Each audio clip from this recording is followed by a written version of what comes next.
In a small, peaceful village, there lived a crippled woman named Malo. Malo was kind and loved by everyone, but life wasn't always easy for her. She wasn't born the way she was now. Long ago, she was just like every other young bride, full of dreams and hopes for her wedding day. But something terrible happened. On the very day she was going to her husband's house, the cart carrying her had an accident, and Malo lost both of her legs. After that day, everyone in the village called her Malo, the one in the wheelchair. But despite losing her legs, Malo never lost her kindness. She was still that sweet, gentle woman.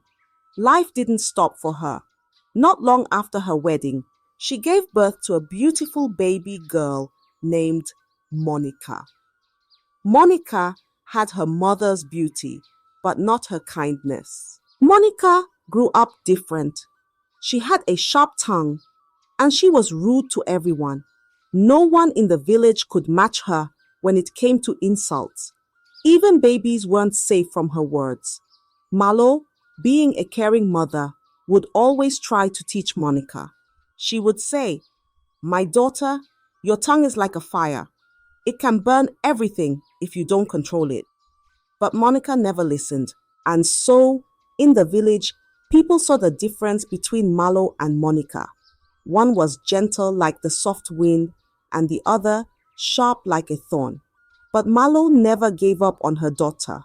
Every day, she tried to guide her, hoping that one day Monica would change. But that day never came. Yet. Monica was known everywhere in the village, not for her beauty, but for her sharp mouth. She had a tongue that could cut deeper than a knife. It didn't matter who you were, young or old, strong or weak. Monica's mouth didn't spare anyone. She could insult you in a way that would make you feel like the ground should open and swallow you.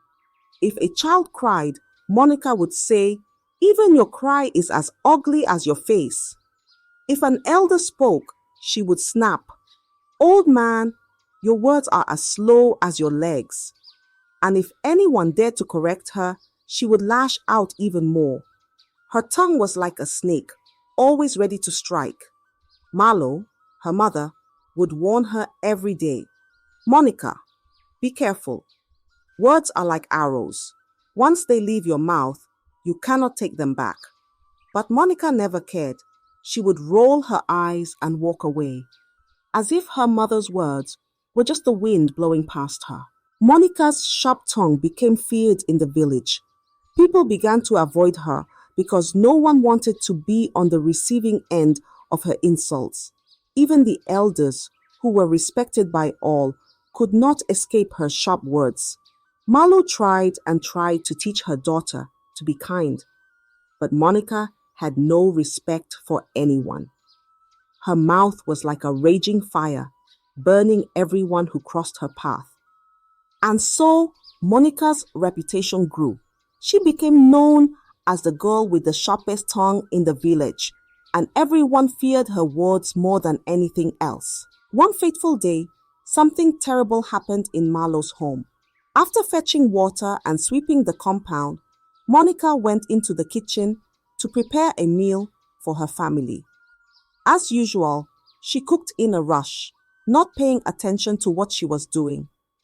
When the meal was ready, she served it to her parents. But as soon as her mother, Malo, tasted the food, she spat it out. It was too salty. "Monica, my daughter," Malo said softly, "this food has too much salt. You need to be careful when you cook, or how will you ever find a good husband if you can't make a proper meal?" Malo's words were gentle, but Monica didn't take it well. Her anger flared up like a wildfire. She stood up, eyes burning with rage, and said, "If cooking is so easy, why don't you get up from that wheelchair and do it yourself?" "Oh, wait, you can't, because you're nothing but a useless cripple. No legs, no sense." Malo's heart broke into pieces at those words. She couldn't believe what her own daughter had said to her. Tears flowed down her cheeks as she stared at Monica, but Monica didn't care. She crossed her arms, her face full of anger and pride. Malo's husband, who was sitting nearby, said nothing. He had grown cold toward Malo ever since the accident. In his heart, he no longer loved her because she was crippled. He didn't defend her. He just sat there in silence, allowing Monica to say whatever she wanted. Malo cried quietly, hurt by her daughter's cruel words, but Monica walked away, her sharp tongue leaving deep wounds. Word of Monica's disrespect to her mother spread quickly through the village. Everyone was shocked that a daughter could speak such harsh words to her own mother, especially a kind woman like Malo. The village elders, who were wise and respected, decided it was time to discipline Monica. They sent a message to her, asking her to come to the village square. But Monica, as stubborn as ever, refused. "Who are they to call me? I have nothing to say to a bunch of old men," she muttered to herself. She didn't care about the elders, just like she didn't care about anyone else. When the elders heard that Monica had ignored their invitation, they became angry. They felt disrespected and decided to take action. "If she will not come on her own, we will send strong men to bring her," one of the elders said. And so they sent 2 strong men to fetch Monica and bring her to the village square. When the men arrived at Monica's home, she was fuming. "You dare to drag me to the elders?" she shouted. But she had no choice. They took her to the square, where all the elders were waiting. Instead of humbling herself in front of the elders, Monica's anger flared even more. Her face was hard and her sharp tongue was ready for battle. The elders, seeing her defiance, began to warn her about the dangers of disrespecting her mother and the consequences of her sharp tongue. But Monica wasn't listening. "You, with your big eyes," she suddenly shouted at one elder. "You think you can scare me? You look like a frog with those eyes." The crowd gasped, but Monica wasn't finished. She turned to another elder, one known to be a calm and gentle man. "And you, aren't you just a slave to your wife? I heard she controls everything you do." The elders were shocked, but Monica didn't stop. She even looked at one elder and said, "Your wife told me you don't last long in bed. She's always complaining you're a 30 seconds man." One by one, Monica insulted every elder, leaving them embarrassed in front of the crowd. The village was silent, too afraid to speak. The elders were humiliated, their faces red with shame, but they couldn't do anything. Satisfied with the damage she had done, Monica smiled, lifted her head proudly, and walked away from the square, leaving the elders behind in shame. But little did she know that this, her action, would soon lead her to something terrible that even her sharp mouth can't explain. The very next day, Monica went to the stream to fetch water. As usual, her head was held high, and her sharp tongue was ready for anyone who dared cross her path. When she reached the stream, she saw an old woman washing her clothes. The woman, tired and slow, didn't notice Monica coming. As she rinsed her clothes, she accidentally splashed some water onto Monica. Monica, already full of pride, was furious. "What is wrong with you, old woman?" she shouted, glaring at her. "Are you blind? Or is it because you're too old to see what's in front of you?" The old woman quickly apologized. "I'm sorry, my child. I didn't see you." But before the woman could finish her sentence, Monica's sharp tongue lashed out again. "Sorry? Is that all you can say? You're just an old witch. No wonder you've lost all your 6 children. You probably killed them with your bad luck. The old woman's eyes filled with sadness, but she said nothing. Monica continued her insults, not caring that she was speaking to someone much older than her. Everyone knows you have no children left because you sacrificed them at your witch meetings. Maybe you should sacrifice yourself next. The old woman's face filled with sadness, but she said nothing. She just lowered her head and continued with her washing. Monica wasn't finished. You're probably here because no one wants you around. You, a lonely old woman with no family, no hope. Why don't you just leave this world? There's no one left to care about you anyway. The people at the stream heard every word, but stayed quiet. They were afraid of Monica's sharp tongue. No one wanted to be the next victim of her insults. The old woman's silence was heavy, full of pain, but she didn't respond. She simply packed her things and slowly left the stream. Monica smirked, thinking she had won again, not knowing that the old woman's silence held more power than words ever could. The next morning, trouble started for Monica. She woke up feeling something strange in her mouth. She tried to speak, but her tongue felt heavy and swollen. What is happening? She wondered, touching her tongue and feeling it was much bigger than usual. At first, Monica didn't think it was serious. Maybe it's just a small fever, she thought to herself. She went about her day, but as the hours passed, her tongue began to grow even longer. By midday, it was poking out of her mouth, and by the time the sun began to set, her tongue had grown so large that she couldn't close her mouth anymore. Monica started to panic. She could no longer speak properly, and her face was swollen from the weight of her tongue. Her mother, Malo, noticed something was terribly wrong. "Monica, what's happening?" Malo asked, worried. Monica tried to respond, but her words were mumbled and unclear. Malo's heart sank. She wheeled herself out of the house and rushed to the neighbors for help. But when she knocked on their doors, they refused to open. "Why should we help that girl?" one neighbor said from behind a closed door. "Her mouth has been full of insults for years. Let her deal with it on her own." Another neighbor added, "She never showed us kindness. Why should we help her now?"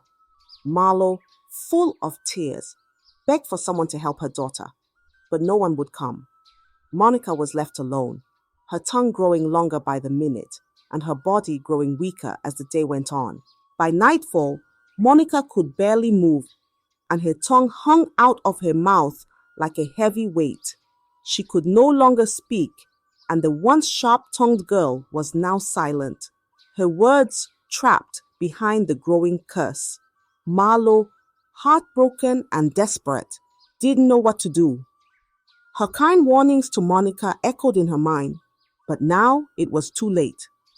Malo, filled with worry for her daughter, couldn't sit still. She wheeled herself through the village, knocking on every door, pleading for help. "Please, can someone tell me what happened? Why is my daughter like this?" she asked. But many villagers shook their heads and turned away. Finally, a kind-hearted woman came forward and whispered, "I heard what Monica did at the stream yesterday. She insulted the old woman who lost all her children. It was terrible. Monica said the old woman used her own children for witchcraft." Malo's heart sank. She knew that Monica's sharp tongue had gone too far this time. Without wasting any time, she turned her wheelchair and the following morning wheeled herself towards the forest. She knew she had to find the old woman and beg for forgiveness, hoping it wasn't too late to save her daughter. The journey to the forest was difficult for Malo. The path was rough, and her arms ached from pushing her wheelchair, but she didn't stop. She knew she had to reach the old woman. Malo, tired and full of sorrow, reached the old woman in the forest. The old woman sat quietly, her face calm but full of wisdom. Malo's hands trembled as she wiped the tears from her eyes, her voice shaky as she spoke. Please, I beg you, forgive my daughter. She didn't know what she was saying. Her tongue has brought her this suffering, and now she can barely speak. I fear she may not survive. The old woman looked deeply into Malo's eyes. Your daughter's tongue has hurt many, she said softly. But I remember your kindness. Long ago, when I was pregnant and struggling, you helped me without asking for anything in return. I have never forgotten that. Malo bowed her head in gratitude, her heart pounding with hope. Please, if you can forgive her, I will never forget your kindness again. The old woman paused for a moment and then said, Because of what you did for me, I will forgive Monica. But there is one condition. You must promise never to tell anyone that I was the one behind this curse. No one must know that I am the reason for her suffering. Malo nodded quickly. I promise. I won't tell anyone. The old woman sighed and handed Malo a small piece of soap wrapped in cloth. Take this, she said, and bathe Monica with it. After a few hours, the curse will lift, but Monica must learn from this experience. If she doesn't, the next lesson will be harsher. Malo took the soap, her heart filled with relief. Thank you, she whispered, her voice thick with emotion. As Malo turned to leave, the old woman's eyes followed her. Remember, kindness can heal, but words can destroy, she said, her voice like the wind, carrying wisdom that Malo knew she would never forget. With the small bar of soap clutched tightly in her hands, Malo hurried home as fast as her wheelchair would take her. Her heart was pounding with both hope and fear. She kept thinking about her daughter, how her tongue had grown so long, and how weak Monica had become. When she finally reached home, she found Monica lying helpless, her tongue now so long it hung down past her chin. Malo wasted no time. She carefully unwrapped the soap the old woman had given her and prepared to bathe her daughter. As she did so, she remembered the old woman's words. The curse will lift after a few hours, but Monica must learn from this. Malo's hands trembled slightly, but she knew this was the only way to save her daughter. She gently bathed Monica with the soap, her heart filled with prayers that the curse would soon be lifted. After Malo finished bathing Monica, she sat beside her and waited. Slowly, as the hours passed, Monica's tongue began to shrink. The thick, long tongue that had once hung out of her mouth started to return to its normal size. Malo watched in relief as her daughter's face slowly returned to what it used to be. But the damage was already done. Monica's teeth had been destroyed by the weight of her tongue. When her tongue was back to normal, she tried to speak, but her voice sounded different. She had no teeth left, and her once beautiful smile was gone forever. Though her tongue was now normal, Monica had learned a hard lesson. She could no longer speak without remembering the pain she had caused and the shame she now felt because of her ruined mouth. Her sharp tongue had brought her this suffering, and now she had to live with the consequences. Monica was quiet, no longer the proud and rude girl she once was. She knew that her words had led to her downfall, and she would never forget the lesson her growing tongue had taught her. After the curse was lifted and Monica saw the damage done to her mouth, she realized the weight of her actions. The sharp tongue she had once used to hurt others had brought her nothing but pain. Now, humbled and ashamed, she knew she had to make things right. Monica went to her mother first.